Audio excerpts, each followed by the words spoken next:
So it gives me enormous pleasure just to very briefly introduce our wonderful chair and convener who has put together this fantastic panel for this to cover this incredibly important topic. So Erin is a senior economist for the World Resources Economics Center. She has over 10 years experience in environmental economics with expertise in ecosystem service and natural infrastructure valuation, cost-benefit, cost-effectiveness and multi-criteria analysis, climate change adaptation monitoring and evaluation, landscape approaches for restoration and ecosystem service markets and conservation finance. So huge range of expertise there. Before joining the World Resources Institute, Erin worked as a consultant for the ICF International Climate Change and Sustainability team. So I'll now hand over to you, Erin. Thanks so much. All right, welcome everybody. It's a pleasure to be here today. As she mentioned, my name is Erin Gray. I'm a senior economist with the World Resources Institute. And session 7 today is all about economic valuation of nature-based solutions, specifically how we can move from evidence to action with decision makers. We have a great lineup of speakers, 5, 2 of whom are here today, and we have 3 online. The agenda for today is, first I'd like to just briefly have a throwback to Tuesday's talk on a new economic paradigm, kind of situate us with the World Resources Institute. We're going through our 5-year strategy refresh and how we're thinking about a new economic paradigm and how valuation fits into that. Second, we'll have expert reflections. Ed is kindly offered to be our speaker here after the keynote, but he'll go more in depth on the challenges and opportunities related to valuation and decision uptake in particular. We then have 3 case studies of valuation and action from around the world. We'll look at water security in South Africa, food security in India, and then economic recovery potential of nature-based solutions in Peru. We hope to leave plenty of time for questions and answers, but after each case study, we will open it up for just quick clarifying questions. With that, let's get started. All right, so you might remember if you were here on Tuesday, this slide. And I wanted to speak briefly about, again, in the context of WRI's 5-year strategy refresh, how we're thinking about the old our current economic paradigm and the economic paradigm we want to shift to. So just a quick note on the World Resources Institute. We were established in 1982. We're a global environment and development think tank. We work across 7 areas that we view are major global challenges. You can also classify these as sectors. So food, forest, water, oceans, cities, climate, and energy. We also have 12 international offices. And I bring that up because we view the sectoral transitions, along with country transitions, are essential to help align us on the global goals. So economics, moving to a new economic paradigm, is really essential and cross-cutting for everything, because we know without providing the right economic evidence and reforming our economic institutions and models, we're just not going to get to be where we need to go over this decade of action. So we view WRI as having a role in 4 major shifts. This isn't the entire universe, but we view these as being incredibly important for moving to a new economic paradigm. And I just want to reflect on some of the terms we've heard used to describe our current economic paradigm over the past 3 days. Focus on neoclassical, static, equilibrium modeling, linear, fossil fuel-based, pro-extractivist, driving inequality, and really viewing nature as external to the economy. So if we want to move to a new economic paradigm that prioritizes societal and planetary well-being over GDP-based growth, and supports just transitions, we need to shift our economic goals, so moving beyond GDP. We need to look at reforming our economic and macro models, shifting from static equilibrium models to more dynamic and adaptive-based models. We need to shift our policies from being short-term, marginal, and easily overturned to transformative policies that are long-term and sustained, that are systemic, so percolate throughout our actors and feedbacks.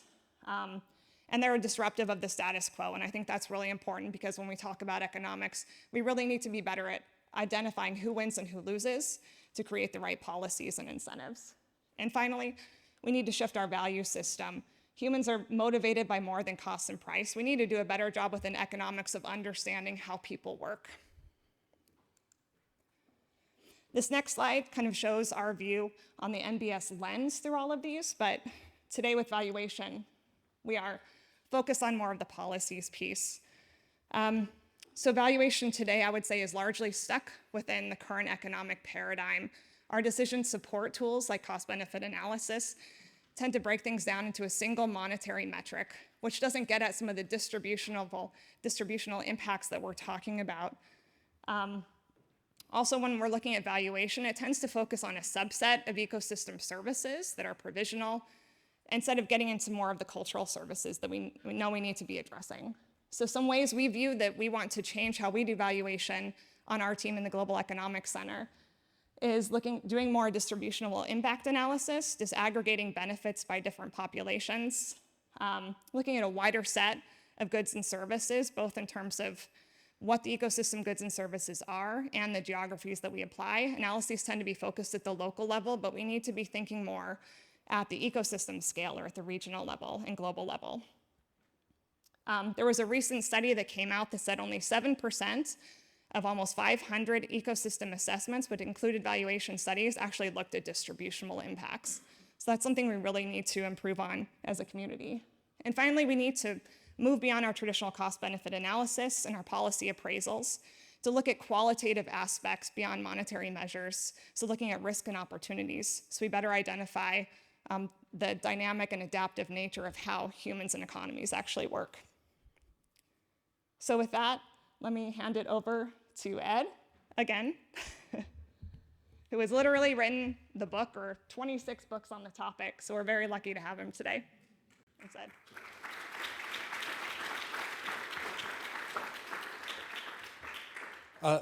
Thanks, Erin. I want to, first of all, to pick up on something I mentioned, which is in the keynote speech I just gave, which is, one of the major challenges we face with nature-based solutions is that these solutions are underpriced, undervalued, and underfunded. And the reason is that most of nature's valuable goods and services are provided for free. They don't appear in our markets and our decisions, both by policy and business. And this means that there is a way in which environmental valuation or economic valuation of the environment has an important role to play, which is to make these goods and services appear in these decisions by attributing to them the full value that they provide to human beings, to humankind, and particularly on who wins or who loses is incredibly important, as I'll talk about in a second. Of course, most of our global failure is to manage ecosystems sustainably comes to this point where we are not really appreciating the values of the benefits provided, the whole range of benefits. And then, of course, if that's the case, then we don't treat nature as a valuable source of capital to our economies. And that means that we then say they're not worth anything, and then we underinvest, and then we also destroy them because we think they're not worth anything. And that's far from the truth. So the role of valuation is really to make these things more apparent. If we don't do so, then our economies are going to constantly convert and degrade more ecosystems and their natural habitats. And of course, we're not going to invest even in restoring because the returns to investment are too low. We think, why invest in nature if it's not valuable? Well, it's because we don't take those values into account. And I'm going to return to the example of peatlands to something that you may be aware of is that peatlands are a great case of this because they give us a wide range of ecosystem services that are hugely beneficial, ranging from wildlife benefits to water supply, obviously to carbon, and so on and so on, cultural values. These are incredible values. But note that for some reason it's not advancing. Oh, there we go. Almost all of these benefits are non-marketed. They don't appear in markets. We benefit from them, but we don't see those values translate into market decisions, with possibly an exception of one small group of services provided by peatlands. So this is the challenge for any nature-based solution, and particularly for ecosystems, is that carbon sequestration, water quality, wildlife habitat, and so forth, these values aren't appearing in markets, and we need to therefore explicitly value them in order to make sure our decisions often reflect them. Having said that, there's three important considerations for nature-based solution valuation that we must take into account. And I want to finish my opening remarks by talking about these three things a little bit more. The first is that it's not easy to do nature-based service valuation, or solution valuation. They must be tailored. Any type of valuation of nature-based solutions must be tailored to the local context. And to do that, they have to be based on reliable and scientifically valid economic methodologies. Secondly, we need to move beyond, as Erin said, just the monetization of some losses of ecosystem services to actually look at some of the wider economic benefits. And we need to understand what these impacts are. And some of them are not things that we would consider values, but they're incredibly important to our society. Jobs, for example, and also distributional impacts. And then, of course, it's not good enough to just say we have so many values we're losing or so many values we're gaining from ecosystem conversion or restoration, but we also have to say who gains, who loses? When we destroy ecosystems or damage them, who wins, who loses? And that's something that we have to take into account. Now, the case of sound economic valuation methodologies is something I encountered when I was tackling the problem of estimating the benefits of storm surge protection by coastal wetlands and other coastal wetland values. And what I found is that there was a lot of skepticism about valuation of these benefits by policymakers.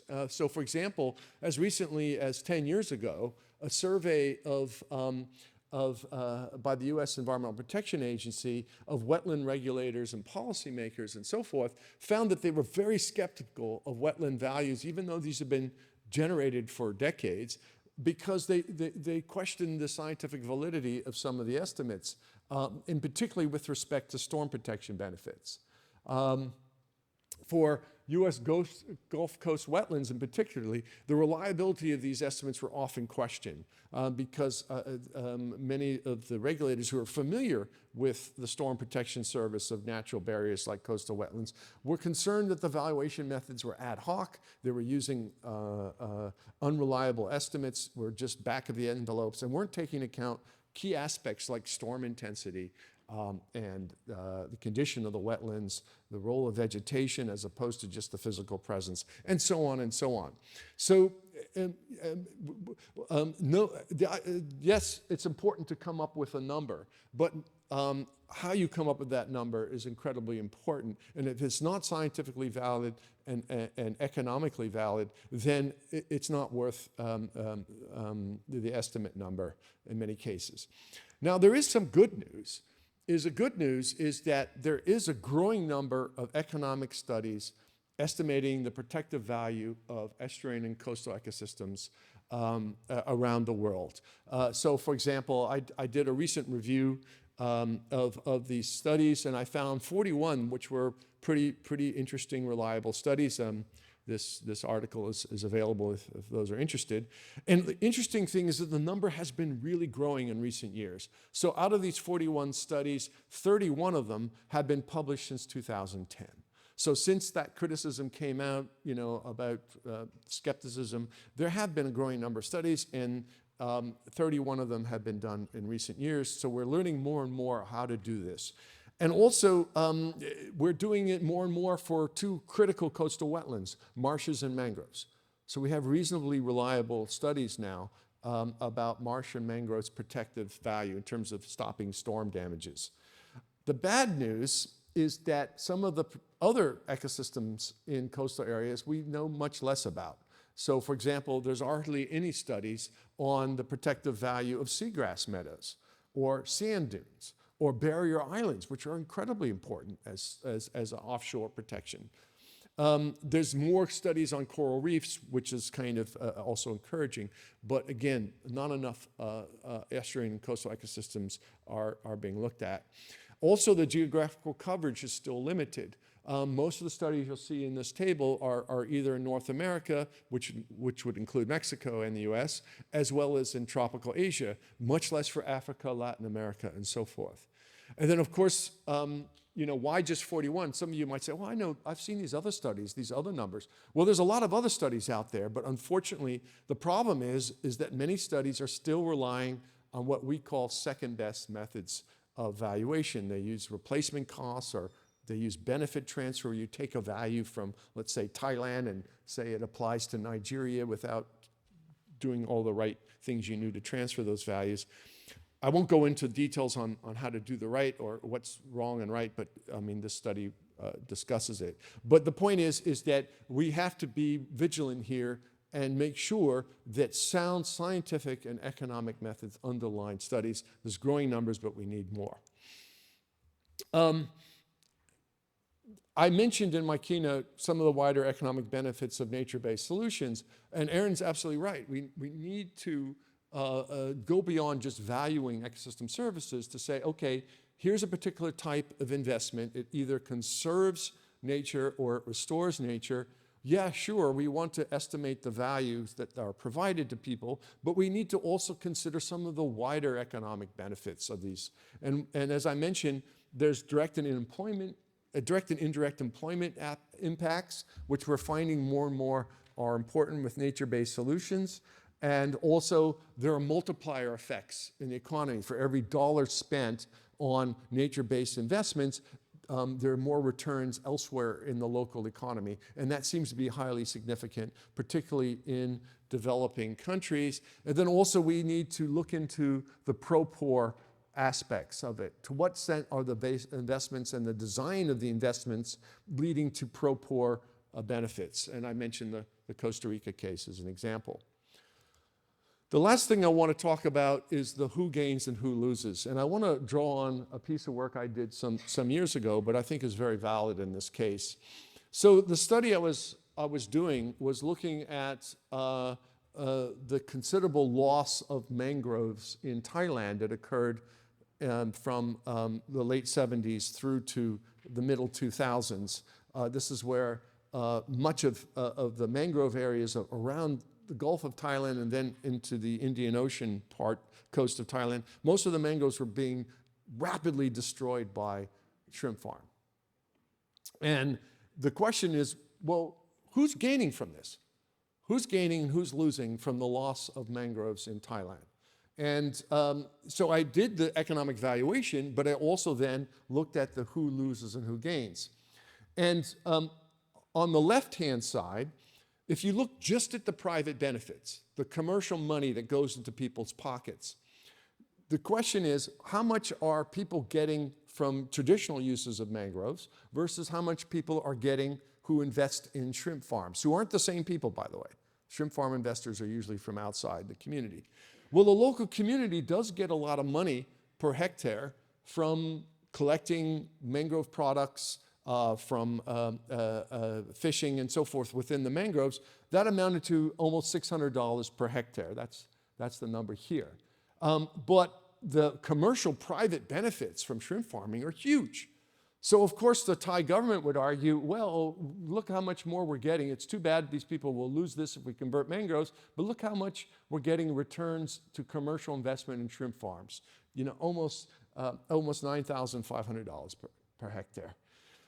That's fine. But then the government of Thailand subsidizes those commercial investments. When you take away the subsidies, you will see here that actually this $9,000 reduces to just $1,200.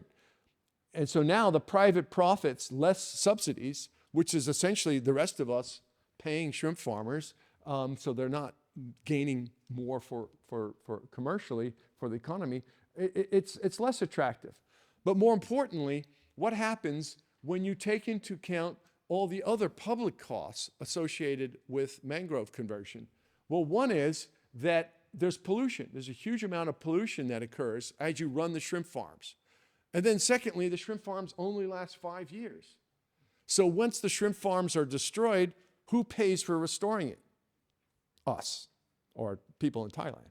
So the public costs of mangrove use for shrimp farms is actually $9,000 after you take out that private gain. And meanwhile, what have you lost with mangroves? What are the public benefits that you lose from taking out the mangroves? Well, you lose, obviously, the collection values and the fishing values, but also the mangroves support fishing.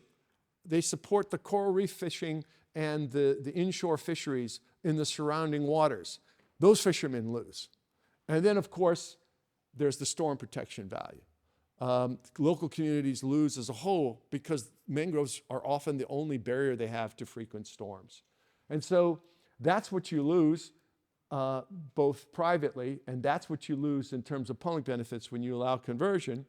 And of course, going back to what I said, the people who gain privately from the profits, they're commercial shrimp farm operators and investments outside the local community areas. Oops, sorry, my bad. Those that lose all these benefits, they're the local communities. And when you make that argument, it does not look like a good deal for Thailand at all. And just to conclude, economic valuation can be an important tool to support nature-based solutions if used correctly. And so we should ask ourselves 3 questions, and the case studies we're about to hear are going to talk about these 3 questions. One is, are the methods scientifically valid, reliable, and suitable for the local context? The second question we must ask is, what are the wider economic benefits of nature-based solutions beyond just their value as generators of ecosystem goods and services? And then finally, the question, who wins and who loses? Who wins and loses if we allow nature to be destroyed or damaged? Who wins or loses if we conserve or restore? These are the 3 important questions. The good news is that there are a number of case studies that are occurring of economic valuation ecosystem services that tackle these 3 questions in low and middle income countries, which again, I've recently reviewed. And as I said, we're going to hear now from case studies that are also going to illustrate these approaches. Thank you very much.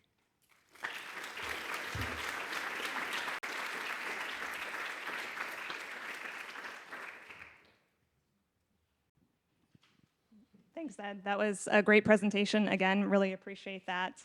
And if I could offer just some reflections on this based on my experience, I totally agree there's reason for optimism with this. We have validated valuation tools and methods.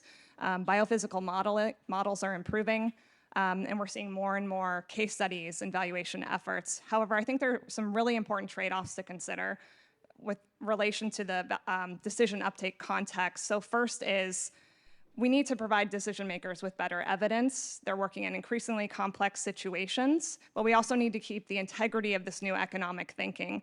So while there's some need to meet them where they're at with tools they're used to, there's ways to improve those tools that we need to be adopting. There's also, I think, the trade-off of just time. We still lack data to conduct great valuation, but we also need to move quicker because we're losing land at an increasing faster rate. So how do we provide sound economic analysis when we lack data in this time? So just something to think about. So let me open it for some quick clarification questions. I'll ask to save more substantial questions for the end because we should have plenty of time for Q&A. Right. Hi, my name's Becca Roberts. I'm from Kew Gardens. Can you give an example that you think, or many examples, of where the right data has actually influenced change? Because going from that trade-off question, just from your experience, and I know you've spoken about Colombia, but if you have other examples, it would give me some hope. Thank you. Yeah. Well, oops, is it on? Yeah, is it on? Thank you. Yeah, there are lots of examples where it has helped, and we're going to hear some case studies where it has made an impact. And I think that what Erin just said is incredibly important, is that the political context, the local context, is incredible, is essential.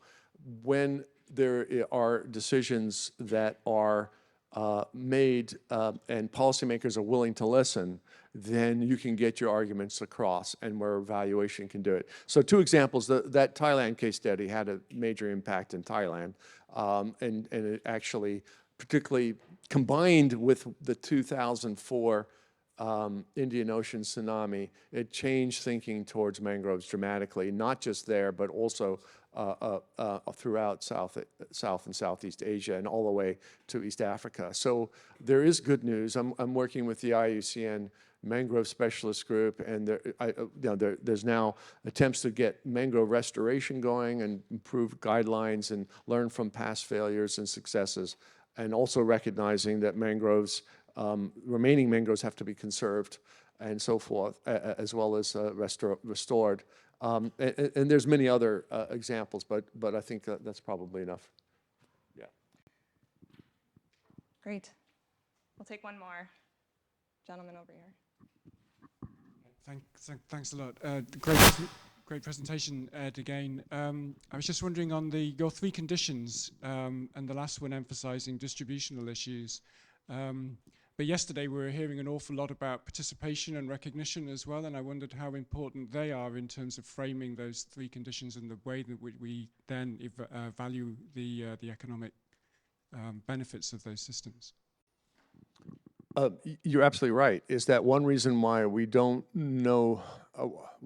One of the problems is that you need to do valuation correctly. You need to have stakeholders involved, and so when we did the study in Thailand, and it involved myself working with and 1 PhD student, but everybody else were Thai researchers, and we also had people who knew the coastal communities. We had people who were involved in restoration. We had people involved with the shrimp farming industry.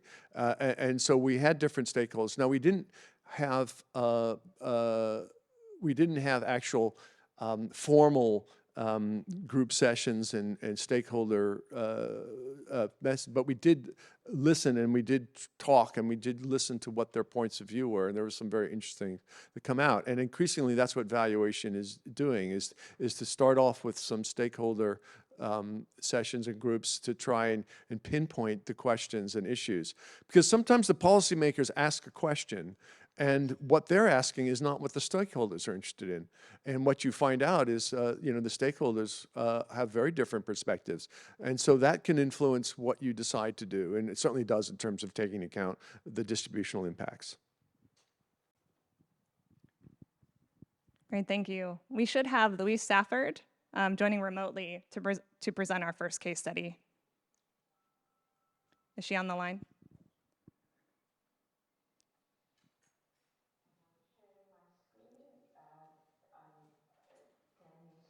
Oh, great. Yes, hi, Louise. So as a brief introduction, Louise is the director of the Source Water Protection Initiative in South Africa for the Nature Conservancy. She led the development and support of the Greater Cape Town Water Fund that we'll hear about today, so a great example of valuation and finance in action. And she has 20 years of experience in the field working with stakeholders in the area of watershed management. So Louise, over to you. Thank you. Thank you. I was supposed to be in Oxford with you today. Didn't get the visa, but I have the visa today. Just exactly a week later, but great to join you virtually anyway. So I'm going to share the first case study, the Greater Cape Town Water Fund, and then also just this is a practical example of where nature-based solutions is actually being implemented to look at water security for the 2nd largest city in South Africa, Cape Town, with 4 million people, a growing population at the rate of plus minus 2.6% per year. And there were predictions many years ago that Cape Town will run out of water because the demand will outstrip the supply by 2021. 2021 has gone, it's 2022. So this is already a year ago. So in order to address that, the Cape Town municipality started looking at what they can do as a water services provider. In other words, they're responsible to get the water from the dam to the tap. And one of the most prominent actions that they could take is water demand management. So they also looked at upgrading infrastructure to reduce water losses. And even though the population grew over that stage, during that stage, the water demand, the water use decreased because of the measures that the city put in place. They also looked at desalination, water reuse, groundwater exploration, but that was far off in the future.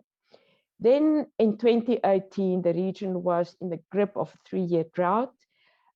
We were facing what was dubbed as day zero, which is a period when the taps would run dry because the dam levels would be too low to abstract water. The 4 million people that live in the city will have to queue every day for 7 gallons of water. Huge disruptions. There were job losses. Tourists started canceling their trips to Cape Town, and it was the daily temperatures were quite high, and there was this frequent wildfires, and the whole atmosphere and the mood was quite gloomy. There was a lot of uncertainty, and then the associated job and economic losses. The situation, the day zero situation, was narrowly escaped. We were about 3 weeks from the situation where people would have to queue for their water. It started raining, and then Cape Town also received water from a neighboring catchment.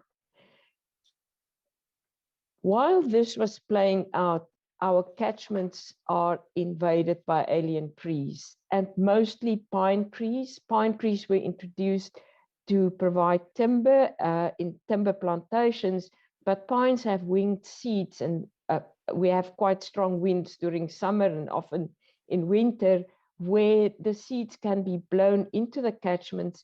They get a foothold and they start growing and outcompeting native vegetation. They also have very large roots, and they can access the water table at levels where the native vegetation cannot. And they also burn much hotter than the native vegetation, which is fynbos, which is a fire-driven species. It has to, or a fire-driven ecosystem, it has to burn every 12 to 15 years to rejuvenate. But the moment we have pines in the environment, it changes the fire frequency, the extent of the fires, and the heat of the fires. So then we looked at how can a water fund benefit the situation of catchment degradation as a result of alien trees. I'm going to just quickly explain what a water fund is, and there are 5 points that I want to highlight. Firstly, healthy watersheds provide the goods and services such as water purification, flood risk reduction, aquifer recharge when they're healthy. But if a watershed a catchment is not healthy, it cannot provide the services that it should. Secondly, water funds are based on public-private partnership and public-private partnerships with civil society stakeholders around a common goal where nature-based solutions are used to invest in keeping watersheds healthy and restore watersheds to be healthy to provide those services. Thirdly, those downstream beneficiaries or the downstream investors then benefit by investing in nature, by protecting water at its source. Also, water funds are based on science. And finally, there's a clear cost-benefit analysis of who benefits, how much they benefit, and over what time frame. So now I'm going to share how this waterfront model was applied in the case of Cape Town. Firstly, we started by looking at where we should invest. Now, it's not new that invasive trees have an impact on water security and biodiversity in this region, but despite multiple years of investment, we were still losing the battle. The invasions got worse, and the water losses and associated other risks increased. So we needed a new approach. So the first question was, where should we invest to focus and deliver the maximum results? Secondly, who are the stakeholders that should be brought on board? And also to talk about who benefits and how much they benefit, and how a waterfront could be coordinated, and then how much should be invested over what time. With this information, we then did the science. Waterfronts go through a life cycle where the science part is what we call feasibility, and we use models, hydrological models and other models to help understand where we should invest, how much, and what the benefits would be. So we looked at 4 scenarios. The one is do nothing. The second one is business as usual. As I mentioned, there were efforts to address the problem, but despite those efforts, the problem was getting worse. So that's the business as usual scenario. The current status was where we have a water fund, but it's short term. We don't have long-term or full cost implementation funding. And I'll talk a bit more about that short-term and long-term phases of a water fund. So full cost implementation is that long-term implementation phase of 30 years. That's the Greater Cape Town Water Fund's life cycle. So the science have shown that at the stage when we did the study in 2015, 2018, the region lost 55 billion liters of water, and due to invasive trees in the catchments. And if no action is taken, 100 billion liters will be lost by 2045. For a city that almost ran out of water, this is quite a big deal. Then we also looked at avoided yield reduction by dams. So they have 5 major dams. And then there's also, we looked at the water yield reduction by the different users. There are mainly 3 big users. The biggest user is the city of Cape Town. Then there's also the agricultural sector and other urban users. And they all get water through a very complex system called the Western Cape Water Supply System. It's made up of different dams, pipelines, and water treatment stations.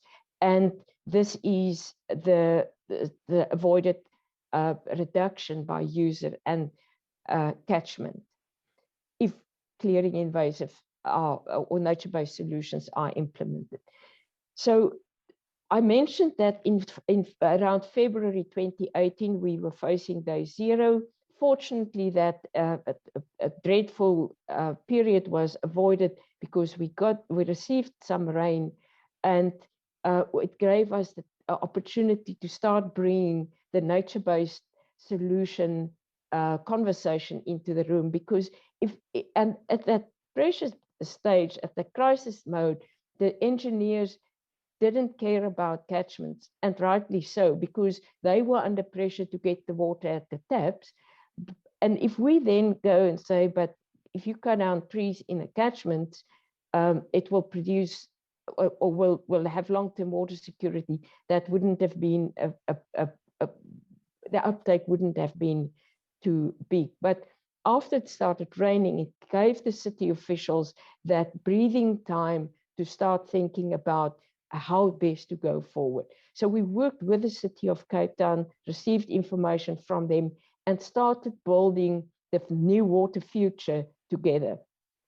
So we identified 7 sub-catchments for restoration, And they represent those subcatchments represent 32% of that water supply system, where we're losing 70% of the water losses, almost that 80-20 principle. Then we, as I mentioned, the Greater Cape Town Waterfront has a lifespan of 30 years, and the 30 years is divided into 2 phases. The first 6 years is called the high impact period. That's where we can do everything possible with limited or with optimizing capacity to turn those water losses into gains, but it's not a once-off. Invasive trees will grow back, and all that initial investment will be lost if it's not maintained. So the maintenance period is 24 years, and then the full cost implementation cycle is 30 years. And if you look at the dotted line, the water benefits accrue over time, and that's where that 100 billion liters gained over the 30-year period can be seen. We also looked at how does nature-based solutions compare with grey infrastructure, the actions that the city considered to avoid running out of water. So they considered desalination, water reuse, and groundwater exploration. And we looked at how nature-based solutions with the full cost of water treatment compare with the others. And this showed that nature-based solutions is the most cost-effective and long-term solution. If we could just look at the orange bar there, it showed that 55 billion liters can be gained over the lifespan of 30 years, whereas desalination is about 18 billion liters. And the cost of nature-based solutions, as I mentioned, is much less. And it also increases the dry season availability by 24%. And this is where invasive trees causes the most damage during the dry season when the water levels drop. In addition to the monetary benefits, it also has other benefits. Nature-based solutions contribute, in this case, to green job opportunities, restore biodiversity of a biodiversity hotspot, reduce negative impact of wildfires, increase the climate resilience, increase food security, and has economic benefits. And also we're meeting the SDG 6 amongst other targets. So if we look at the return on investment, if one compares desalination at the cost of 9 rand, South African rand per 1,000 liters, and nature-based solutions of 2 rand per 1,000 liters, the return on investment is 350% over the full lifespan of the Greater Cape Town Waterfront. That includes that initial high impact phase, the follow-up and maintenance phase, program management cost, raw water treatment cost, and then it increases the yield and has that significant return on investment. And this is a no-brainer. So when we worked with the city of Cape Town, who's a big water user, we said, they looked at this, considered this nature-based solutions in their Near Water program that was launched in 2019, where the city of Cape Town is the first city in South Africa that now actively invests in nature-based solutions by investing in removal of invasive trees in their catchments. So we have a very clear target of turning the current situation of losing the 55 billion liters of water, which equates to 2 months water supply for Cape Town, in an invaded catchment, to reclaim those losses over the long term to over the short term, 6 years, 55 billion liters, and long term, 100 billion. So there's a very clear target. How do we track the target, and how do we adjust for according to benefits and the cost associated with it? So we, as I mentioned, we released the business case, but the business case was based on modeling, and we now need to find the evidence, that proof of concept, to show that nature-based solutions is a cost-effective option. So we have an online system where It's called the decision support system. The link that you see there is online. Anybody with that link can click on it and track the progress. So it helps with that transparency and help with tracking progress. It's a scenario modeler where we look at the benefits and cost under different funding assumptions, a financial model that incorporates a full cost implementation, and then the visual platform. So everything revolves around implementation. Any program is only as good as the evidence as if it actually gets implemented, because there's so many studies that never reach the ground. And this is where there's a fundamental shift in taking the knowledge that we're going through the business case and putting that to work. So far, that's up to June 2022. We started implementing in February 2018 with the first demonstration, very small scale project. We scaled that, cleared 25,000 hectares. We cleared 40% of the target of the 6 years high impact phase, but it's important to start with a follow-up, as I mentioned. So far, we gained 10.8 billion liters of water through the clearing in the various areas, which equates to 30 million liters a day. And we created 500 jobs. So if we look at the funding model that's being used, it's a blended funding model. So during the first 6 years, it's mostly downstream beneficiaries, City of Cape Town, that contributes most of it, blended with private sector funding and government contribution. During the maintenance fees, we need to work with government, and that's where the policy shifts will come in to contribute more. And over the full lifespan, downstream user Cape Town will invest bulk of it, because they benefit mostly, and then the government sector and agriculture also contribute because they're benefiting. So finally, how do we prove this concept? So we have a monitoring program where we monitor the impacts and the effectiveness of the work, and we monitor the impacts on water. We've got a paired catchment approach where we installed flow meters and rainfall gauges, where we track the water stream flow over a long-term period. Then we will clear the catchments, and then we will be able to compare with the information that we got from the models. And we started this program already in October 2019. And we're now 3 years into this paired catchment experiment. We also track the impact on freshwater and terrestrial biodiversity, the socioeconomic impacts on those direct beneficiaries who are being employed to do the work, and then the cost effectiveness and the effectiveness of the control methods that we are deploying. And then how we also need this water funds are collective action initiatives. So we also need to understand how satisfied are the partners, how well do we work together, and what can we learn.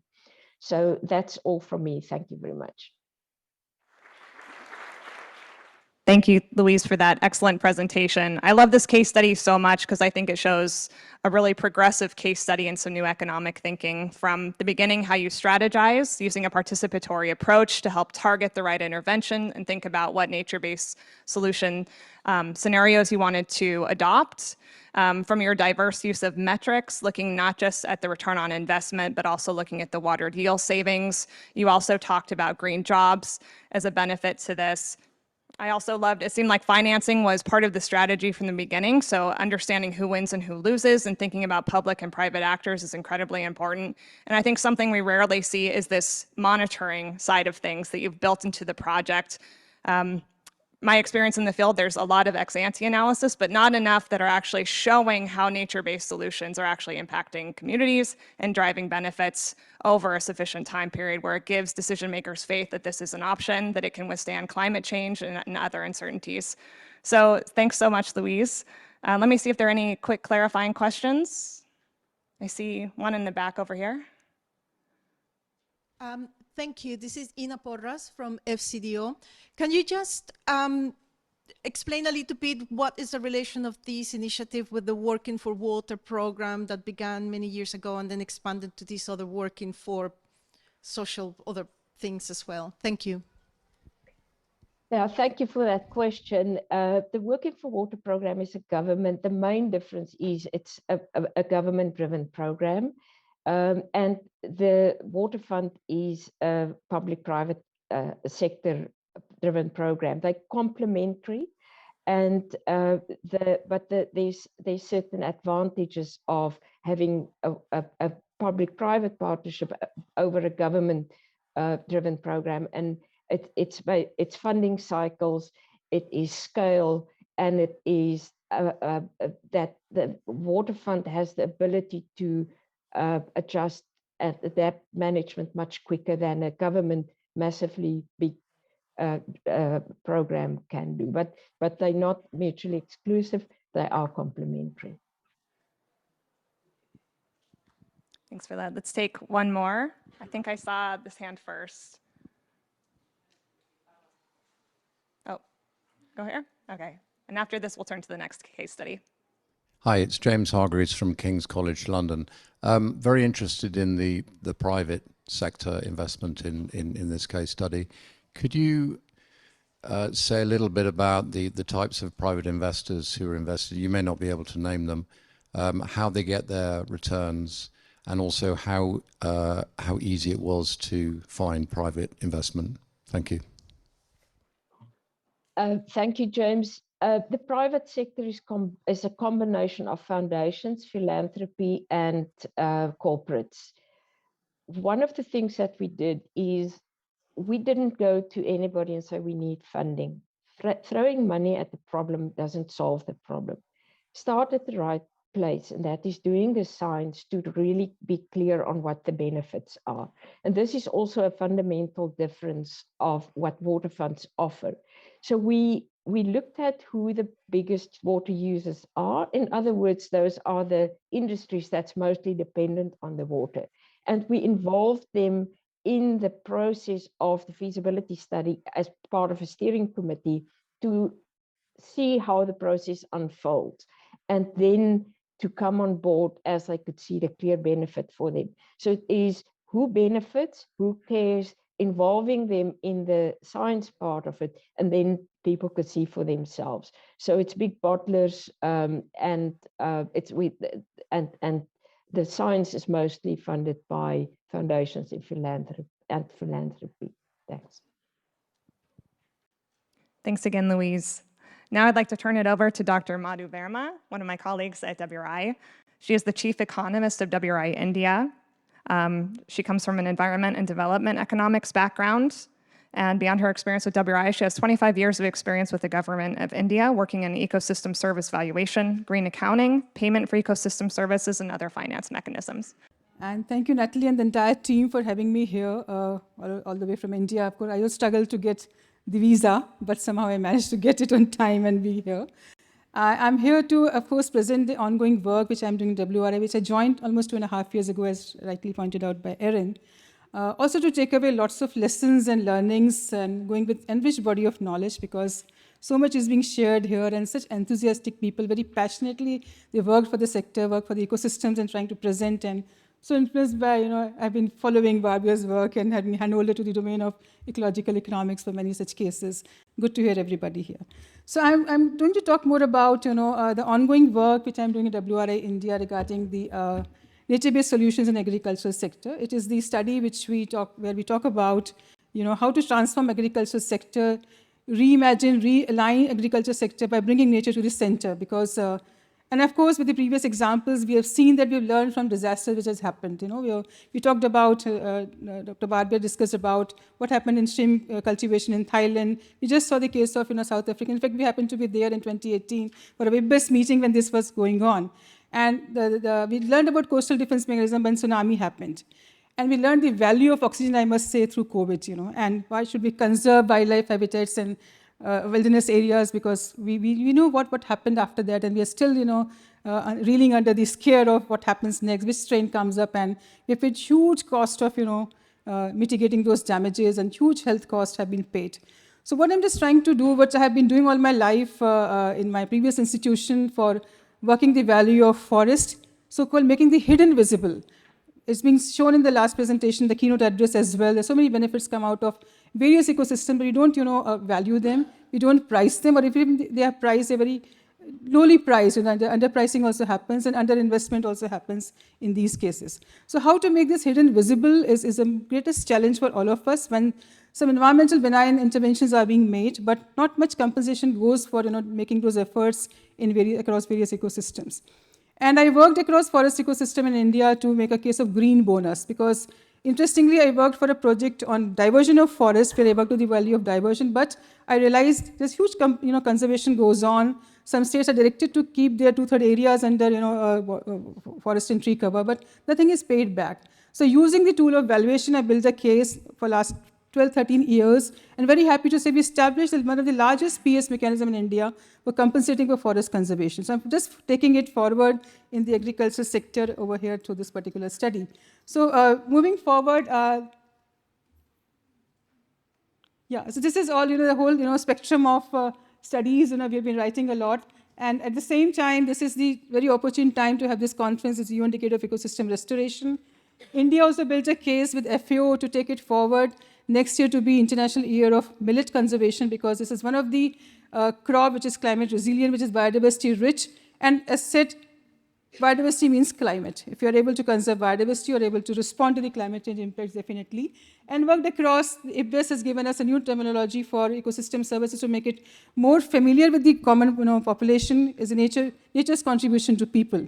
When we understand this in this particular way, what nature gives to us, we might reflect back and start working towards conservation of nature. And similarly for many other things, which you can see here, the Global Review of Ecological Fiscal Transfers, we worked with a couple of people led by Bosch, and a recent publication about certification process. So ultimately, unless until things are being certified, and I come from a country where one of the states is entirely, completely organic, state of northeast state of Sikkim.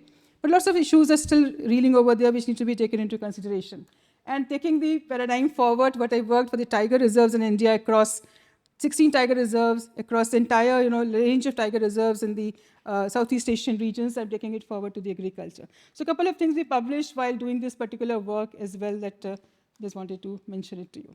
So in India, agriculture is the mainstay. More than 60% of population depends upon agriculture. Of course, huge area of green jobs.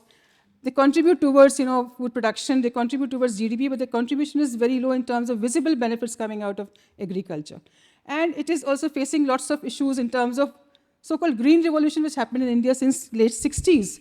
In terms of greening the system by giving lots of subsidies, so-called incentives as well at the same time, but there were more of subsidies.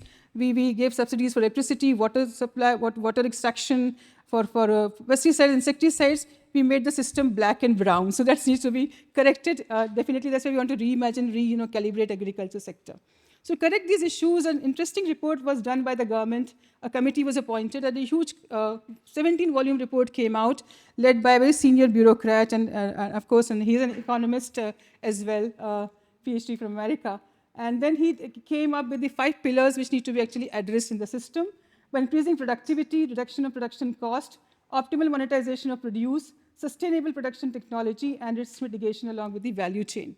So it is shifting from typical focus on just production to going beyond that and looking at the value chain and a couple of other things as well. And what I picked up from this particular report, because this was a challenge for me to do a compensatory, kind of a complementary study to this particular report, such that it can be activated, can be taken forward. This was a challenge given to me when I joined WRI. So I looked at this particular aspect to develop agricultural production systems in accordance with agroecological situation. So it is the agroecological approach which we are following in this particular study to make it happen and try to use the tools of economics to make hidden values visible. Well, lots of hidden values exist. That's what we've been talked about in the previous session. We talked about whole set of provisioning, regulating, cultural, supporting services which are not being taken care of much. Not that they're not being used. These values are very much used, rather they're overused, they are misused, and they are abused. And these values are getting parked also somewhere or the other in this economic system, but the parking charge is not being taken by the providers of the services. So that's what is the idea, is to take these into consideration. So this particular study talks about how to increase farmers' income, and we have intended to double farmers' income by 2023, and also look at, in India, lots of, what we call as in Indian local terms is jugaad, is organizing things, using local, inputs or ingredients and making things happen. So lots of such innovations happen across the country, lots of interventions being made, which I call them as influential interventions. But they're not being, visible to the rest of the population. They're not being replicated, nor they are being, scaled up. So that's what we are doing in this study. Besides applying the calculus of valuation to a particular palette geography to demonstrate that, we're also, listing out these and trying to work out economics out of it, and ultimately designing suitable sort of incentive-based mechanisms for that. So I happened to be part of this TEEP process, and there's a specific report came out on TEEP Agri-Food Report, which talks about how to bring all those aspects of so-called capitals. It's been talked about yesterday and also today in Dr. Barbier's session. We invest a lot in physical capital, financial capital, social capital, intellectual capital, but don't think about investing in natural capital. It does make sense to invest in natural capital because it gives so much amount of return. And through our study on tiger reserves, we proved through an investment multiplier, a rupee invested in tiger reserve, for example, in Sundarbans, it is an eastern state, tiger reserve, it gives 530 times the benefits of original investment. Same thing happens in agriculture as well, but we don't try to capture these values and bring it to the knowledge or radar of the policymakers, which we are trying to do through this particular study. So we are using particular, model which came out through TEEP study. We're looking at the entire agricultural value chain, looking at the human capital, social capital, production capital, produced capital as well, but the heart of it lies, or the bottom of it lies, natural capital. And there's a movement going on, there's a mission going on in India to build soils, first of all. Because using this green revolution model, we degraded soils tremendously. And it's like they're guzzlers of insecticides, pesticides, fertilizer. You keep putting more so that you think that you're getting good return, but it is negatively impacting the whole system, what negative benefits was talked about by Dr. Barbier in the previous session. So how to build soil is the first such an effort, and across India this movement is going on tremendously. And we have National Mission on Sustainable Agriculture. We have a couple of such interventions going on which we're trying to capture over here. Plus combining it with the CR report. We have standardized system available to take care of these aspects. So agriculture and allied activities report is there, which we're also considering in our work. These are our building blocks. We are looking at lots of filters, lots of threads across. It's been talked about in the previous sessions as well. Sustainable agriculture, poverty reduction and food security, social equity and gender inclusion, because in India, women look after a lot in many such states. They are the pioneers, or they are the leaders of managing agriculture sector. Climate change and adaptation, definitely, because you have such resilient crops, definitely. Human well-being, ultimate intent is that. Innovation and technology, because nature-based solutions are definitely one kind of intervention, but to be combined with some kind of technological efforts as well. We'll talk about like mobile apps, and a couple of such interventions are also being made to complement nature-based interventions. Localized NbS, definitely. Natural resources management, SDGs and NDCs, we are putting this thread as well. How many, if for a particular intervention leads to achievement of how many SDGs, to what extent it contributes to NDC, because India is signatory to Paris Agreement and definitely have to achieve lot out of it, and ultimately the green growth. We use a couple of international frameworks, as I said, the TEEP framework, the NbS framework, which also have been author for the chapter on nature's contribution to people. DFID, I'm standing here in UK, and we have been using livelihoods framework of DFID for a very, very long time. So we combined these three frameworks, plus a WRA report, which came up in 2008, and we are taking it forward to achieve this. The idea is to make, if the nature-based solutions are being, intervened, or these interventions are being made, solutions are being tried in agriculture sector, what benefits come out? Intent is not always to increase the yield. Yes, to increase the yield or to stabilize the yield, because by building soil, but lots of other things come into being, for example, carbon sequestration, ecological benefits like water retention, erosion prevention, maintenance of soil, fertility, waste treatment, climate regulation, air quality. That's what we know, the whole list comes out.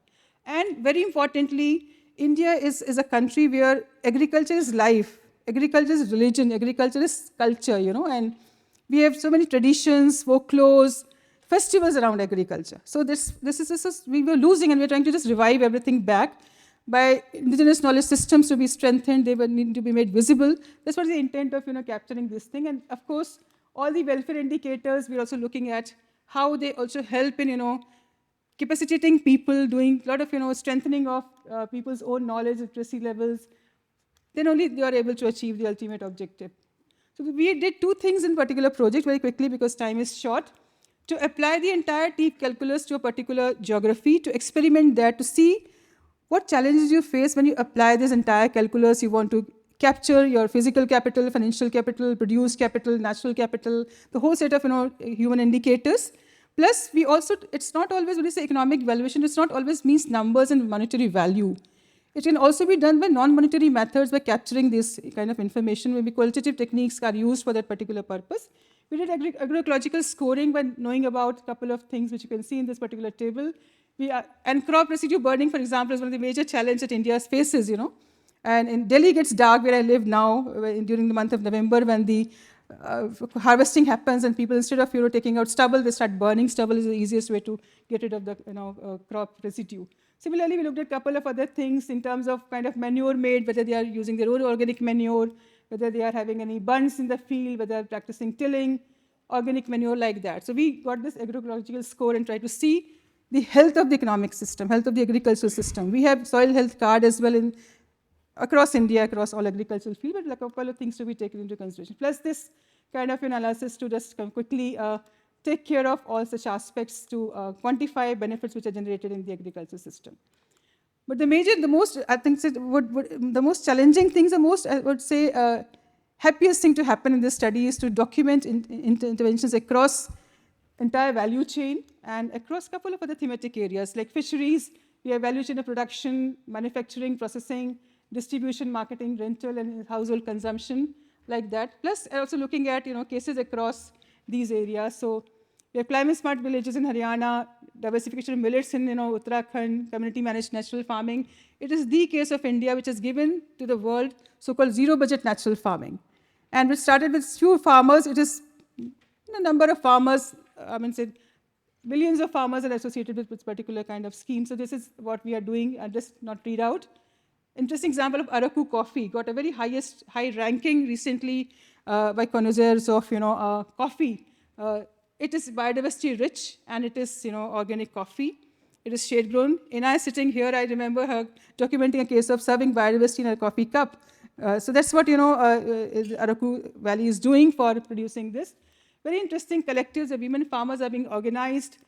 Agroforestry is one of the greatest example of allied sectors of agriculture, not just agriculture as such. You have to look at not just the egg yolk, but the entire egg white to be looked into. So you have agriculture, you have fisheries, you have agroforestry, you have a couple of other things happening around which need to be considered for that particular purpose. This is what we have done. I'll just quickly run through some cases to give you a very short glimpse of what we have been doing. I'll just take a few minutes to finish.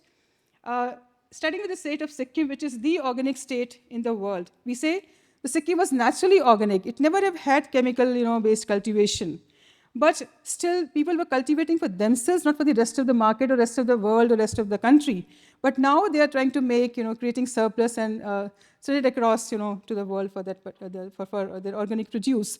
So the state has got certified by the government, but at the same time, there are lots of other issues which farmers face. They're driven by a mix of policy, leadership, implementation of certification standards, and historical advantage, definitely.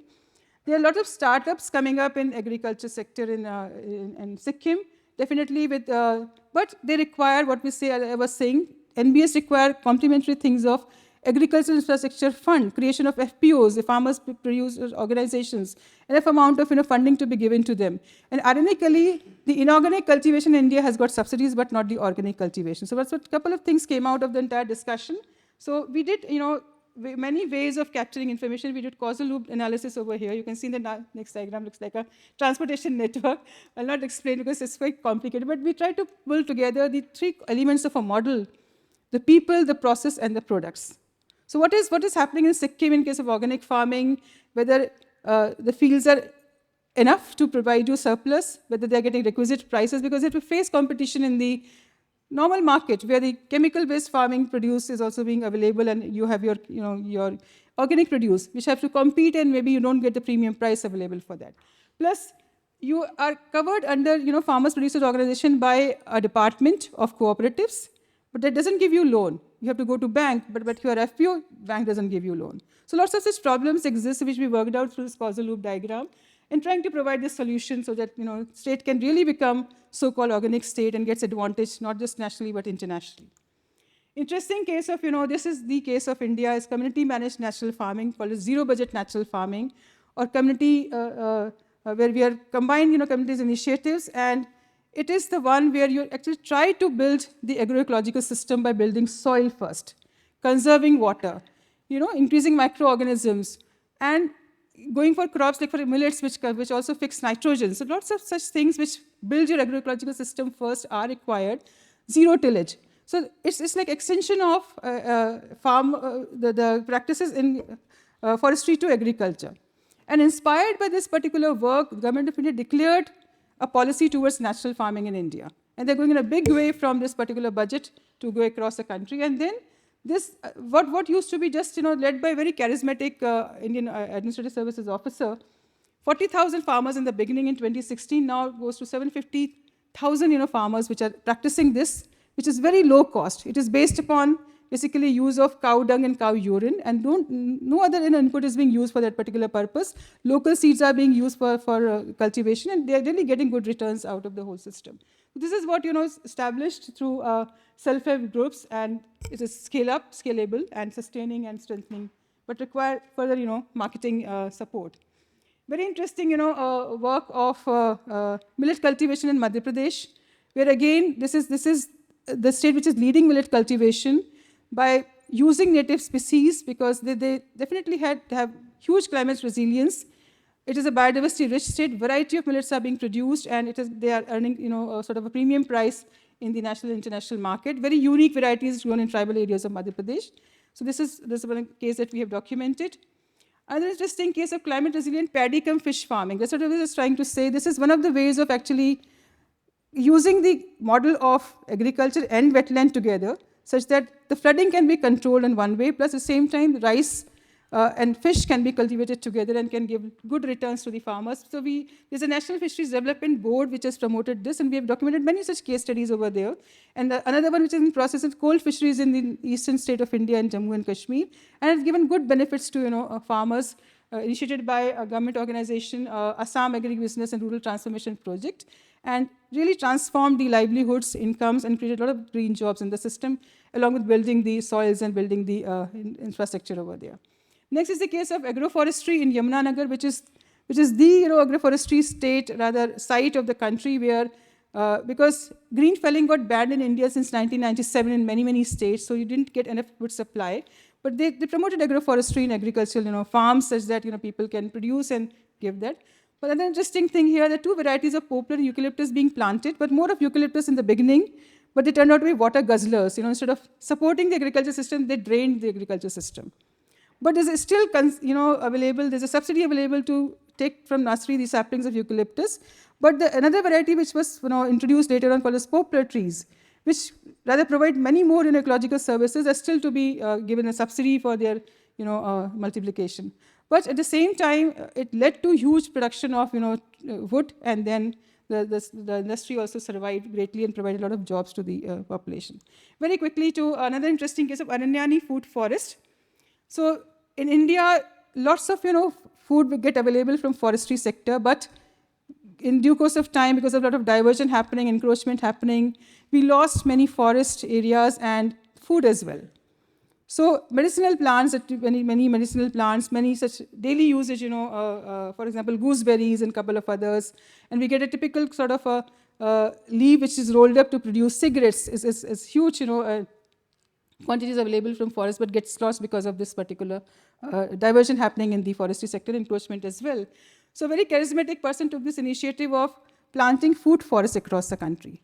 So he buys these degraded lands, takes these degraded lands from the government or the revenue lands from the government, does this plantation, sells them to the individual populations, and any individual or industry wanted to buy this. And it has really revived the system greatly and provided food not just for the human population, but more for the animal population, because we have seen ingressing of animals to the cities and those areas because they lost their food in their habitat and they have to move away over here. Lastly, the typical problem of stubble burning in India, which are facing a lot, especially in case of Delhi, when the Punjab and Haryana, neighboring states, very, very high yielding states burn their stubble during winter time, and we get so-called smog, and a lot of pollution is being faced. It's a very interesting unit in Madhya Pradesh, central India, which converts this into, that's what I was trying to say, the combined technology with the nature-based solutions to give a holistic solution to the problem. So it converts the agricultural waste into petrol and diesel. And there's an institute in Delhi which has come out with a kind of a non-chemical, it's an organic kind of a solution, which is applied to stubble to make it softer so that it can be dug out very easily and then can be made available either to convert into organic manure or can be used for producing diesel. This is what, very quickly, and it has led to increase in the income of the farmers, plus reduction in the health cost, because when the burning happens, we know how much we face trouble in Delhi. We run so many air purifiers, we get choked, and we get flight delays, so many things happen, huge loss to the economic system. So these, if you just total it up, it is a huge quantity of money lost in the system. Ultimately, taking cues from all of them, we had given a couple of suggestions for takeaways, suggestions from the work regarding policy, institutional, market, government, institutional, again, to public participation, and technical kind of interventions. We said role of governments is in nudging agroecological approaches is very, very evident. There occurs either a policy intervention by provisioning of services that are difficult for the private sector to engage due to high barriers of entry of cost consideration. So government has to take lead for that. We've got a very good response for this. Similarly, a lot of engagement of communities required, social capital to be built such that we can take these nature-based solutions forward. Unless until you incentivize ultimately people who are making these initiatives, putting their own private cost into the system but giving large amount of public benefits, it will not be sustained in future. And we are filtering it out, looking at how many SDGs have been achieved, what NDC targets being achieved, how various other factors, thematic areas of that so-called big report are being covered. So that's what we are trying to build a kind of a concentration score for these interventions and trying to take the case forward to make a case of green bonus to the government. Similarly, government have to provide subsidies for organic farming, which is not available right now, but for inorganic, it's definitely available. Of course, as I said, social capital to be built, and ultimately technical in terms of food diversity, because it's not just a matter of food security, but also there's a nutritional security. You have to have diversity to provide nutritional security to the system. So this is, how we very quickly have, out of the, we have in fact documented, listed 90 cases to be, documented, but this is the first phase. We right now covered 16, 4 are still in the process to be accomplished, but a lot of takeaways from the entire system to make the agroecological system sustainable, thriving, happy, green, and forthcoming for the farmers for doubling their incomes. Thank you so much.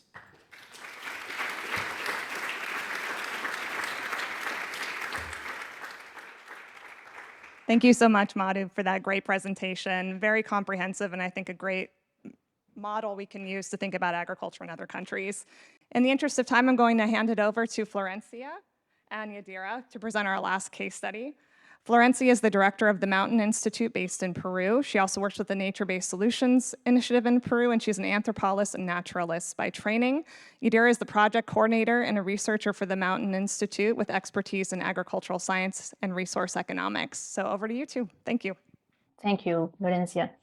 So greetings from Lima. This is almost, it's 6 a.m. here, so I'm very happy to participate in this session. Today, I'm going to present with my colleague Florencia in the next minute the main findings from a study on the economic recovery potential of nature-based solutions in Peru. So regarding this project, this is a study that is part of a project conducted by the NbSI Peru at the Instituto de Montaña, in alliance with the NbSI of Oxford University and NbSI Bangladesh, with the financial support of the Oxford Martin School. So in the case of Peru, nature-based solutions are not included in any recovery package post-pandemic. So this is partly due to the lack of understanding on how they contribute to short-term economic recovery, as well as long-term development outcomes. So this project has two main goals. First is to synthesize the evidence on short-term economic recovery potential by taking into account different variables like job creation, income, productivity, as well as long-term development outcomes. And here we are taking into account climate change adaptation, food and water security, among other dimensions. Second objective is to translate and share this information with decision making for public policy. So regarding the methodology, here we have selected 9 nature-based solution cases, and they reflect a scale diversity as well as geographic regions diversity. As you may know that Peru is a country with a ecosystem diversity, is very rich in that sense. We have tried to include this variety when selecting these cases. So we also design instruments for data collection, and we conduct interviews with NbS implementers and key informants. It is important to note that we collect information that was already available. So when interviewing the implementers, we also ask for information from reports, assessments, monitoring and impact assessments, among others, in case they had them. So after requesting all these documents, well, we review them carefully. And of course, this is a very short summary of this process because well, as you can see in this table, we conduct 66 interviews in total, and it took several months to review documents provided by the implementers.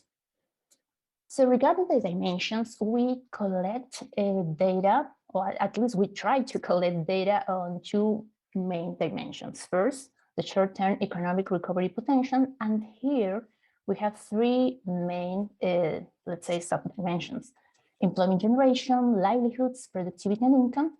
And regarding the second dimension, long-term development outcomes, and this is connected to resilience, here we focus on trying to identify data on water and food security, climate change, equity, and social capital, among others.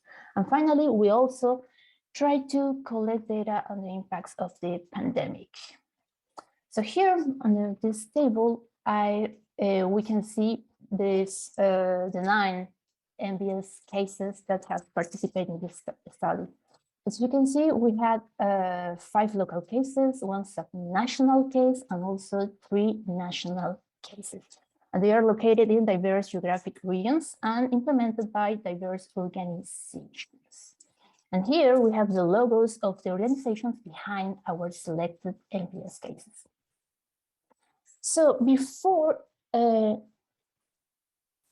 presenting the main findings of this study, I would like to mention or briefly talk about the main limitations.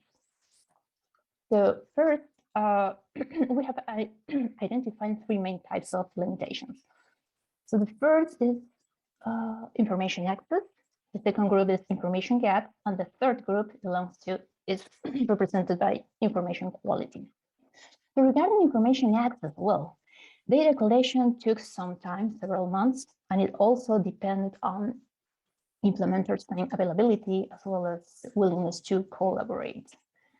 Regarding information gaps, well, we had several issues because most cases didn't have a baseline and they don't monitor economic indicators. And there is an important lack of economic impact evaluations. And in some cases, data was not updated. And finally, regarding information quality, here data triangulation and validation when it was possible to conduct took along several months. So I'm going to start presenting the short-term economic recovery potential, the main findings, and I'm going to start presenting the findings on employment generation. Here, I would like to focus on 3 main findings. The first finding is related to the national cases. They show a very high potential, a very high capacity for generating temporary green jobs. And these temporary green jobs mostly benefit rural families in the Peruvian Andes. So one interesting example is this national case, Serra Azul. And this is an intervention program that implements water sowing and harvesting projects in different parts of the Peruvian Andes. For period 2017 to 2020, this program generates almost 290,000 temporary jobs. Regarding the subnational and also the local cases, they offer evidence, but of course the scope is much smaller. But one thing that I would like to highlight here is that if we consider that there is a large number of local NbS implemented in Peru, then the aggregate impact on employment will be relevant. The second point regarding employment generation is the role of communal work, or faenas in Spanish, for two local cases. These cases are Miraflores and Carrey in the Andes. And this is important because this communal work plays an important role in maintaining and also continuing the intervention, as well as this also strengthens the social fabric at the communal level. Lastly, I want to mention this important element under the national case SINAMPE. SINAMPE is the national system of protected natural areas, and they have a program, and they also call park rangers to monitor these areas, but they also have a special calls to involve local people to participate in monitoring and protection activities in buffer zone, but also in the protected natural areas. Regarding livelihoods, here we have found that all cases, there is an exception, also national, subnational, and local cases show a significant effect in local livelihoods. And they focus on supporting diverse sustainable activities. Some examples of these sustainable activities are cacao and coffee agroforestry, pisciculture, sustainable fishing, crop and livestock farming, ecotourism, among others. And regarding the subnational case, it's important to highlight here that this case supported more than 4,000 families using two different instruments. One instrument is represented by the quality life plans, as well as the conservation agreements. And here what I would like to highlight is this special support that they provide zero deforestation activities in the buffer zone. And one example of these zero deforestation activities are cacao reforesting and also ecotourism. Regarding the national cases, they have also shown evidence that they support an important number of families. For instance, in the case of the national case NAMPE, they support families through these contracts and agreements for the sustainable use of natural resources. In the case of Serra Azul and the national case AgroRural, they also support families in the Andes, and these families are mainly involved in agricultural activities. Regarding productivity, this section is quite interesting because we found a diversity of indicators, including yields, specific yields related to activities connected to the livelihoods, local livelihoods, and also prices and income. In only two cases, it was possible to collect data on income, and this is the case of one local case, Montaña, and another case, Zapayaco, in the Amazonas region. And in the other cases, it was possible to identify evidence on meal yields, cheese yields, potato, and crop yields. Because, for instance, in the case of Miraflores and Canrey, these two cases strengthen activities connected to agriculture and livestock. Regarding the subnational case, there is evidence on this important support on zero deforestation activities. And here we have an interesting finding on improvements in cocoa yields. Finally, for the national case Azul, there is an early assessment that shows us important improvements in crop yields and also in milk production.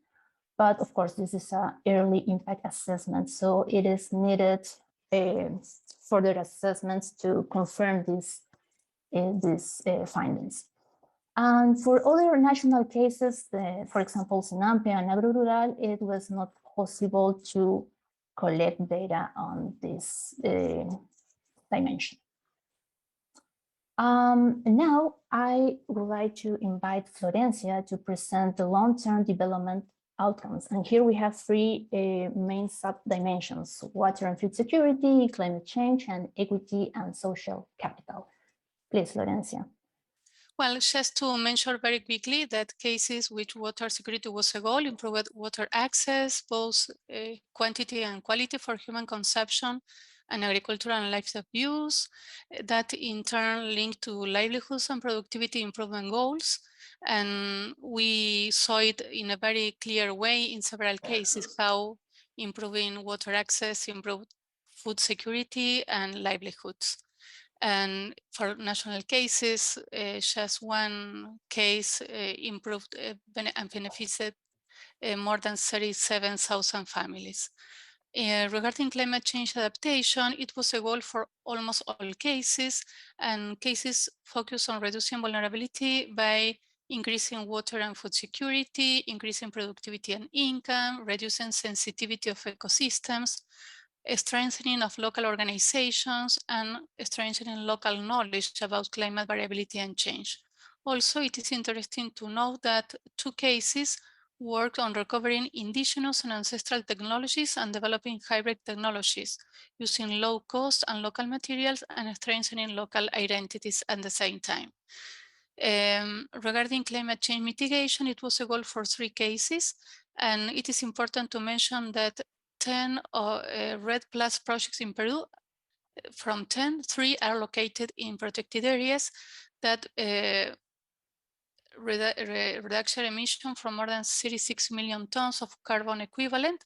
And since 2008, they avoided the deforestation of more than 95,000 hectares. Regarding disaster risk reduction, NbS, as we know, contribute to increasing health and condition of ecosystem and therefore to reducing risks associated with deteriorated ecosystems. And it was also clear from the cases we analyzed. Regarding equity and social capital, findings of local cases highlights the importance of local participation through the various stages of the NbS intervention, and also working on local capacities organization and strengthening the dialogue between local, indigenous knowledge and scientific knowledge. All NbS at the local level work on strengthening leadership and local ownership, which is key for the sustainability of the intervention. And another key finding of all local cases is the development of financial sustainability. It is very important to highlight this because what we found is that each NbS attracted public and or private funds, both from national and international sources. Regarding pandemic impacts, we identify impacts at two levels. At the population level, of course, health impacts as in all the world, and livelihoods negatively affected in various sectors, for example, tourism. Also, something that happened in Peru was migration from cities to rural areas because of the lack of employment and food at the cities, but that created some social conflicts at the community level. Regarding employment, well, there was unemployment and decreasing opportunity for temporary employment. At the intervention level, at the level of the NbS we studied, at the beginning there was a temporary stoppage of activities due to social isolation measures that made it difficult to maintain green grain infrastructure of some NbS. Regarding national cases, there was a temporary stoppage of reducing capacity to generate temporary employment, but in contrast, permanent employment remained.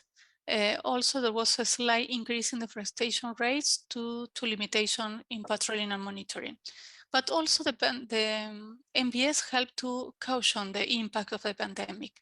And we have a strong evidence that cases that are strengthening both social fabric and livelihoods show evidence to caution pandemic impact through food security for residents and migrants, and improve social organization that help to become better decision-making processes.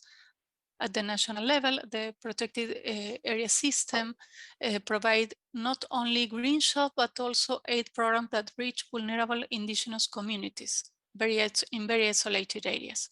Other cases kept generating temporary green shops despite of the pandemic. And although tourism in protected areas was highly affected, the domestic demand for nature and ecotourism is growing, helping to rapid recovery, generating opportunities for increasing local income. And just to conclude, as we know, ecosystem services worldwide are estimated to $125 billion annually, supporting sectors such as agriculture, fishing, forestry, and tourism that employs more than 1 billion people.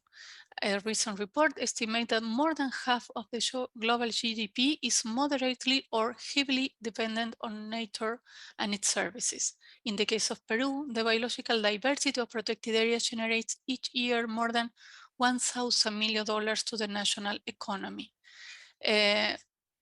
Our cases show that at local scale, cases provide positive impacts of NbS on rural livelihoods and on water and food security and climate change adaptation. Most cases also attracted national and international funds to continue NbS activities. At national scale, we see that NbS support both permanent and temporary green shops and support vulnerable communities located in remote areas, providing critical ecosystem services for the country, such as biodiversity of water. In general, we found that NbS contributed cushioning pandemic impacts as well as to building a resilient recovery. And they also prepare communities to face other crises and challenges ahead, such as climate change, water and food security, among others. Then just as key messages, we see that NbS are capable of absorbing shocks plus supporting communities to adapt to climate change and protecting biodiversity, thus contributing to a resilient recovery. Then post-pandemic recovery plans that invest in nature and green shops, sustainable efficient management of natural resources and sustainable production and consumption will accelerate the transition to a healthy and resilient future. Key for NbS sustainability upscaling, some issues, participation and local ownership. It is very important from the beginning, from the initial assessment to the final monitoring and evaluation. The strengthening of local capacities and social organizations, not just working on green infrastructure, but on social organizations and capacities. And the dialogue between local knowledge and scientific knowledge, adapting indigenous solutions to current contexts. And finally, important to effectively monitoring the impacts to generate evidence that give us information for advocacy processes. Right now in Peru, we are in the process of sharing this evidence with decision makers, and we hope that in the future, NbS will be included in policies for economic recovery. Thank you. Thank you so much, Yadira and Florencia, for that great presentation. It's great to get the economic recovery discussion in here. I've been told we can go 10 minutes over to help answer questions, although I know everyone's eager to stretch their legs and get some lunch. So let's start. Why don't we take 3 questions from the audience, and we'll have the panelists respond to which ones they would like to respond to, and then we can move to some online questions. So I see this hand and this gentleman. I need to, okay, great. Hi everyone, my name's Alex. I work at the Nature-Based Solutions Initiative, and some of my work is with Florencia and Yadira on the economic recovery potential of nature-based solutions. And we're actually synthesizing evidence as we speak to complement what was presented from using the literature to look at jobs, gross value added, and other impacts. But my question is about what you, Erin, said and what Ed said in relation to values. And I think for me, there's an underlying assumption in the economic valuation of nature, and that's if we somehow capture the full economic value in economic terms, that is across landscape, the behavior of actors will change. And I know that for decision makers, it certainly speaks to what they need to know. But I think it's also very context dependent, as I think you said, Erin. So I think what it doesn't take into account is the need for transforming what I would call held values or our moral principles. And Yadira gave a good example of that from Peru.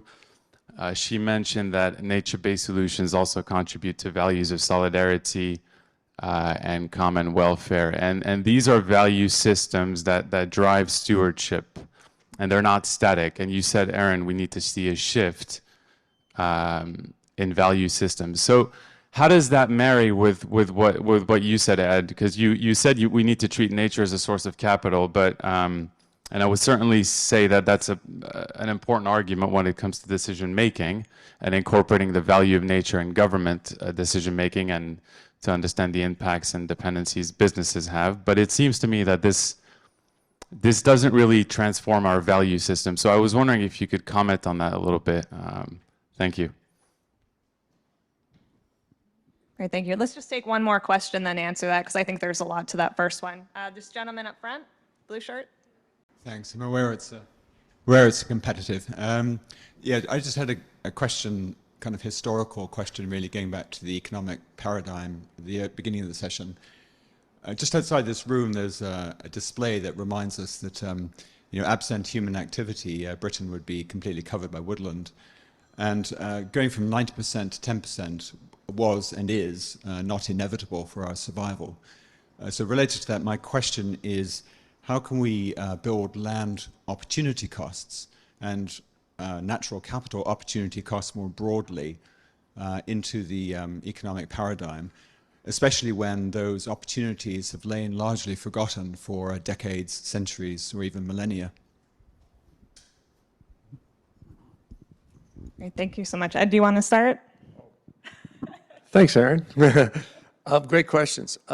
So I think the key thing to understand is about values is that values take many forms. And just simply because we want to consider nature to have a value within our systems means a number of different things to different people. And when you're working with rural communities and indigenous communities in particular, which I've done and all the case studies have talked about, you recognize quickly that what values they ascribe to nature aren't necessarily the same values that we have. Yet many of the threats that are coming to nature are not from these communities. It's coming from outside, where no value is placed on nature. And as I said, it's even seen as waste, and the value is from converting it to something else. That's the paradigm we have to fight against. And we can do that in many ways. We can do that by supporting indigenous people and their communities and their values and transforming it. But we can also do it by actually pointing out the error of treating nature as if it has no price and as if it has no value. And I think all these things are valid approaches, and it will depend on the context, who you're talking to, and who is making the policy decision. The other thing I want to mention is that often we get the assumption that we have to value everything. That it's like we can't say make a case for conserving nature or even restoring it unless we value every aspect of it. And I think that's absolutely wrong. These decisions are made based on trade-offs. And the question is, what do we need to do to change the trade-off that we're making? Do we need to value all the ecosystem services? So for example, going back to mangroves, it was very clear from what I showed you that all I needed to do, and with others to show you the error of the decision to convert so many mangroves to shrimp farms, was focused just on 3 values of mangroves. They're valued to local people as collections and sources of food. Their value for supporting offshore fisheries, and their value in storm protection. That's not all the service values of mangroves, and it certainly doesn't capture the cultural, spiritual, and attachment going back to Andrew's question for years, generations that these communities have had with these interactions with these communities. But that's enough to show that the decision is wrong of converting the shrimp farms. And that's often what we have to talk about is what do we need to flip the decision making and to change that more than just changing beyond just thinking about valuation as something we have to do to come up with big numbers. Yeah, I'd like to just take a couple minutes to respond as well. I totally agree. Sometimes it's just an efficiency argument. What data do you need to make the case? And that depends on the local context. I think we tend to think about this as well. Let's use a participatory approach. There's definitely more of a call to start valuing cultural services, both quantitatively and qualitatively, but ultimately the decision makers have to care and have to recognize that those voices matter. I think we're thinking about a way we can address this in different ways. So it's reforming some of the tools and methods we use and the services that we try to value. But there's also a huge behavioral component. I think coming from the systems point of view, we often think if we can change policies and practices that will elevate up and eventually will change mental mindsets. But we also need to work with people and consumers and try to instill these values and do some of these value shifts.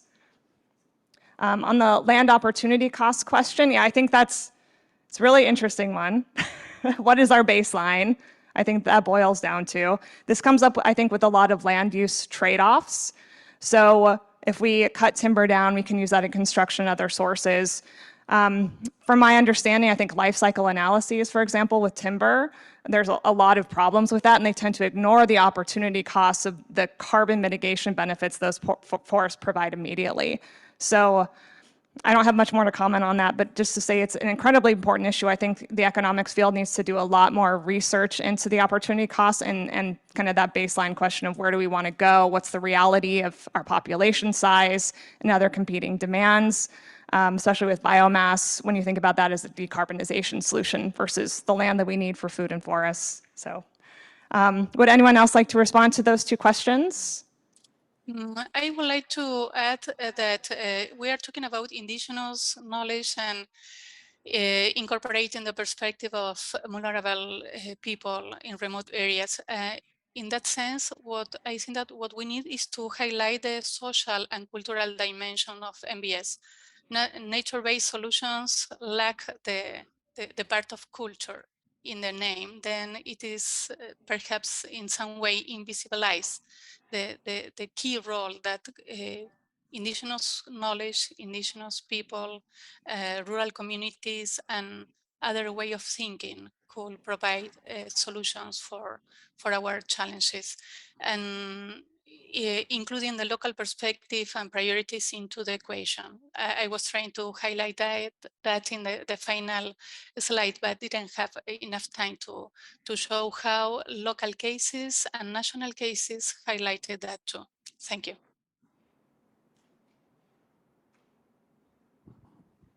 All right, I'll take a question from online. I think this speaks to one of the challenges you brought up earlier, data integrity and usage. How do we get economic modelers and analysts to focus on approximate answers to the big questions rather than precise answers to small questions? So I think this gets down to scaling and the timeliness of how we need to act.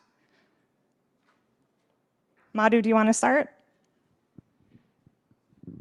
Okay, let me just come back to the previous question at the same time. The idea of valuation is not always to charge for something, but also to inculcate an appreciation about conservation efforts and nature-based solutions which are being intervened in the system. So when you understand in totality the value of this, then only you can take suitable actions. Because this value is lacking, we have a very small lens to look at the problem, but NbS or the evaluation provides multiple lenses to look at it, and then we respond to it. Well, so far as the modeling goes, of course, as we just try to just did a causal loop diagram in Sikkim case, which is a very complex, it's not so easy to also make the NbS happen in the system. Lots of other sort of requirements, necessary conditions, enablers are required to establish the whole system. That's what, modeling tries to bring into the system and knowledge, the radar for the knowledge of policymakers. It brings all such aspects into visibility. Otherwise, just looking at it as a problem of either production, it is a problem of marketing, problem of recognition, problem of certification, problem of providing loans. But it is in total, things have to be looked into a very holistic way. That's what modeling tries to respond to. It's a very, very useful tool to get a much deeper knowledge about the issues, problems, benefits, and then accordingly you can take suitable, more holistic solutions can be provided. Thank you. Great, thank you. And a question for Louise, which I think gets to some of this as well, talking about root causes. Do you also consider root causes of the invasive species in clearing the operations, or do you just focus on the issue as it stands now? Yeah, that's the more challenging part, because root causes, people introduce invasive species for various reasons, and then one of the most problematic invasives in this context is pine. And pines were introduced for timber because there was a need for it. So we now need to go back to the timber industry and work with them to see whether there aren't better trees.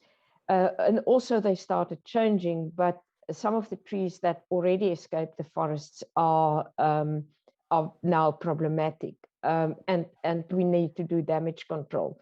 So we are working with industry, yes, but that's the long game, and that is if we can, I'm going to use an example of we talk about restoration, and then there's a movement to plant trees.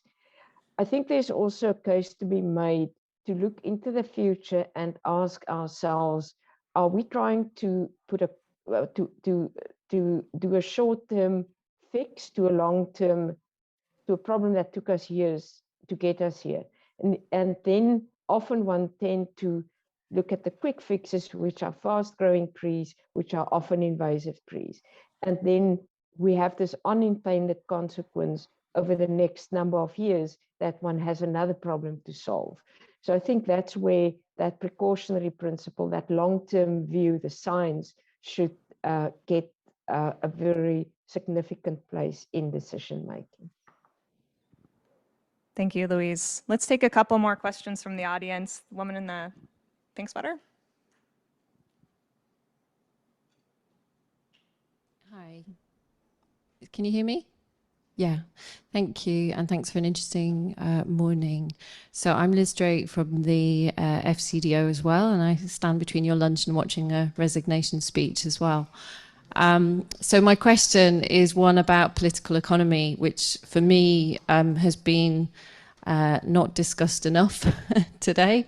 So I'd just like to hear a bit from all of you, in particular Ed and Louise and Madhu, about the political economy of NbS solutions. I was interested that the examples from India didn't talk at all about the political economy of agricultural subsidy reform.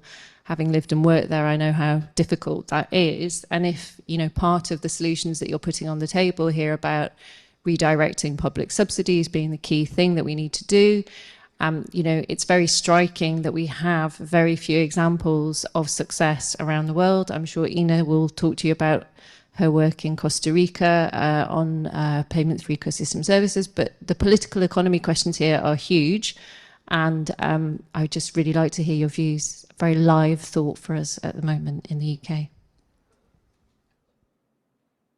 Great, I think that's a big question. Should we take one more, or would you like to respond?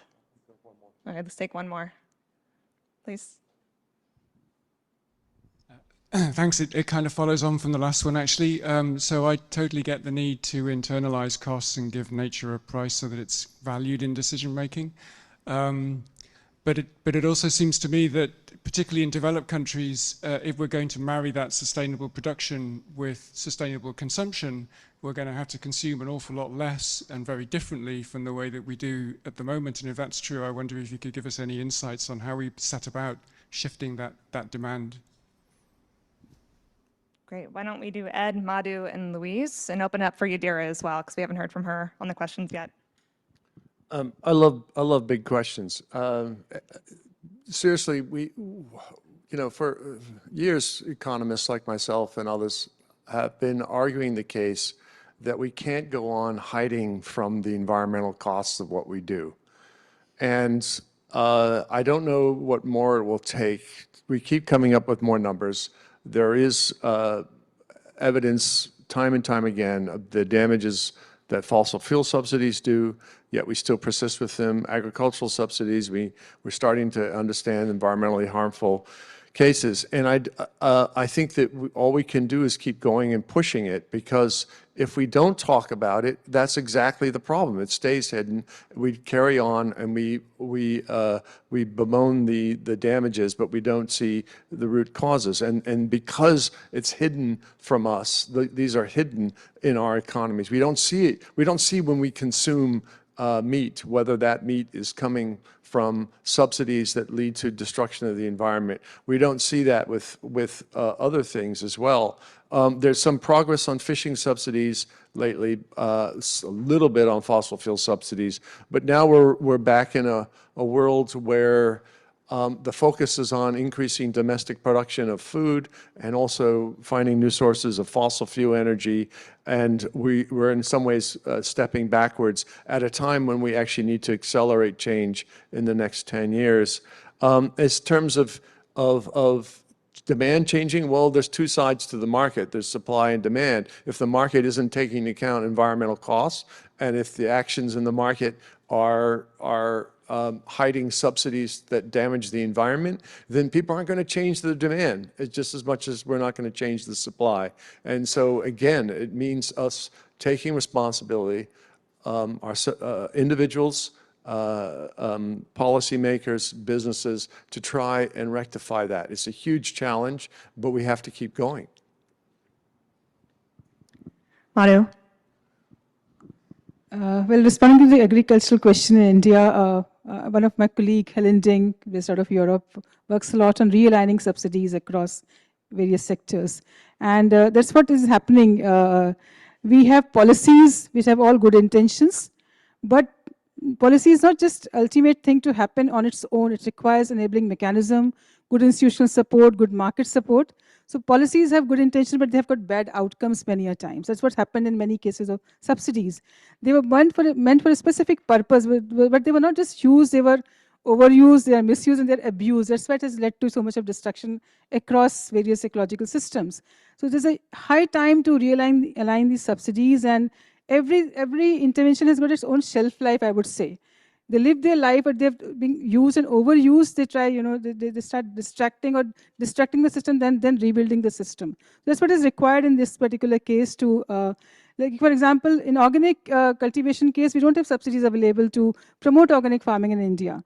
To promote, such species which are water conserving, which are climate resilient, we go mindlessly planting exotic species at many places, and they lead huge amount of destruction in the system. I think it's a high time to look at all these issues with a lot of introspection is required, and very holistic approach is required to look at, so that we can balance it out, and then we will have kind of outcomes which are intended to have through nature-based solutions. Otherwise, they will also have the same fate as non-nature-based or intensively chemical-based solutions used to provide to us. So it's very much required to have enabling mechanisms to make NbS happen on ground in its real sense and real form. Thank you.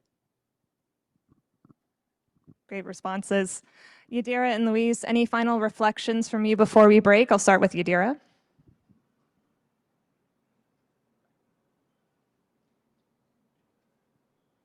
Oh, let's go to Louise. I subscribe to what both Ed and the other speaker said. Sorry, I have been very last year. I think we also need to look at it through the lens of third world countries where there's huge poverty and there's pressures on government to make decisions that cover or that addresses immediate crisis. Because, and I think there's also a sense that let me talk specifically, South Africa and African governments see the problems as almost a Western problem, and the solutions are more Western based or more developed country based, and it not always apply in countries where there's poverty levels that's going through the roof, where unemployment is an issue because the competition for resources is huge. So we need to, that point that Ed made in the beginning, it's locally adapted and need to speak to local conditions. Thanks. Thanks, Louise. And thank you everyone for your time today. Really appreciate, and thanks to all of our panelists for this excellent presentations and discussions. Bye, everybody.